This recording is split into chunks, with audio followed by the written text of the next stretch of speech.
starting with the central nervous system. The central nervous system comprises the brain and the spinal cord, each of which play important roles in the overall functioning of the nervous system. First, we'll have a look at the brain's role in the central nervous system, and then we'll move on to the spinal cord.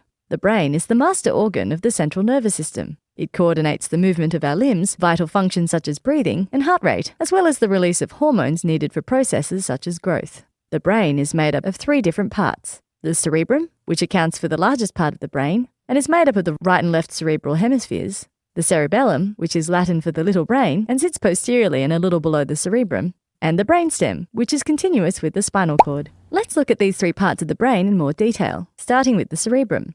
As I previously mentioned, the cerebrum consists of a right and a left hemisphere, and each controls functions for the opposite side of the body. For example, when you move your right thumb, an area in the left cerebral hemisphere is responsible for this movement. The surface of the cerebrum is characterized by gyri, which are elevations, and sulci and fissures, which are depressions or furrows. These help increase the surface area and play an important role in the localization of specific functional areas of the brain. Each hemisphere is divided into several components, known as lobes. These are the frontal lobe, the 2 temporal lobes, the 2 parietal lobes, and the occipital lobe.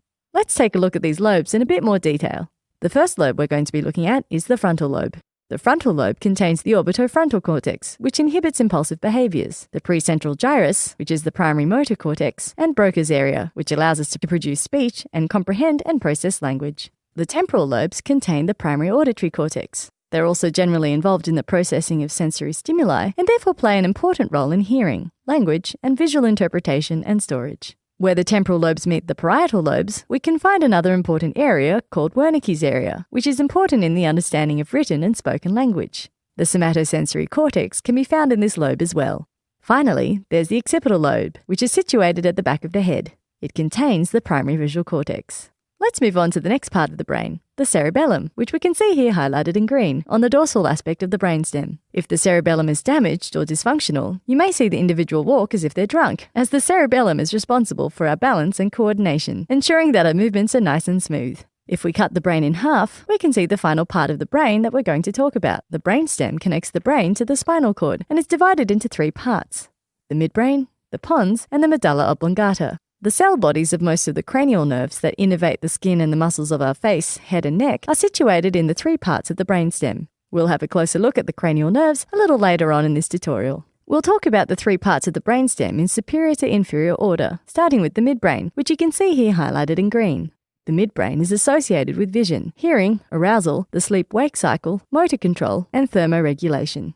Next we have the pons, which contains nuclei that help to control sleep, respiration, swallowing, the bladder, hearing, balance, taste, eye movement, posture, and facial expressions. Finally, most inferior, you can see the medulla oblongata, which helps to regulate breathing, digestion, swallowing, sneezing, and heart and blood vessel function. Due to these regulating functions of the brainstem, an injury to the brainstem due to, for example, a fractured neck or a gunshot to the mouth, as often seen in the movies, always ends fatally. The spinal cord is a continuation of the brainstem, and it is found within the vertebral canal of the spine. It has 31 pairs of spinal nerves, which exit via the intervertebral foramina on either side of the spine. The intervertebral foramina are lateral openings formed by the 2 vertebrae sitting on top of each other, and if we zoom in on our image, we can see them a little bit more clearly.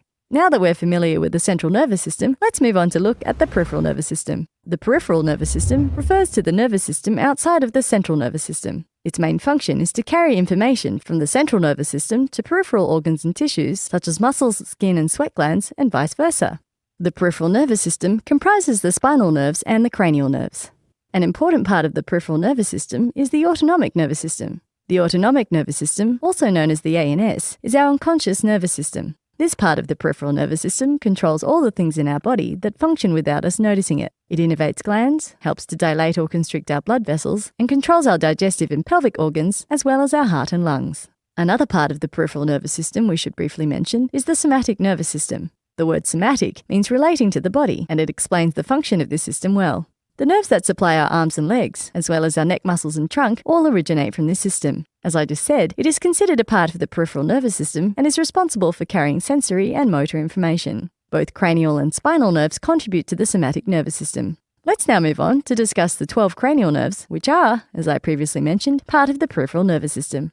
The sensation and movement of muscles of our face, head, and part of the neck, as well as the conduction of special senses such as taste and vision, are carried by the 12 pairs of cranial nerves. These nerves originate in the brainstem and brain, so you may expect them to be part of the central nervous system, but they're actually part of the peripheral nervous system. I'll show you now each of these nerves using an inferior view of the brain. The first 6 cranial nerves are the olfactory nerves, which give us our sense of smell, the optic nerves, which allow us to see, the oculomotor nerves, which allow us to move our eyes and eyelids and control the size of our pupils, the trochlear nerves, which are also involved in the moving of the eyes, the trigeminal nerves, which provide feeling in our face and help us to chew food, and the abducens nerves, which allow us to move our eyes from side to side. The next 6 pairs of the cranial nerves are the facial nerves, which give us facial movement and are involved in taste sensations, the vestibulocochlear nerves, which control hearing and balance, the glossopharyngeal nerves, which allow us to taste and give sensation to the pharynx, the vagus nerves, which are involved in our cough reflex and autonomic regulation of upper abdominal and thoracic organs,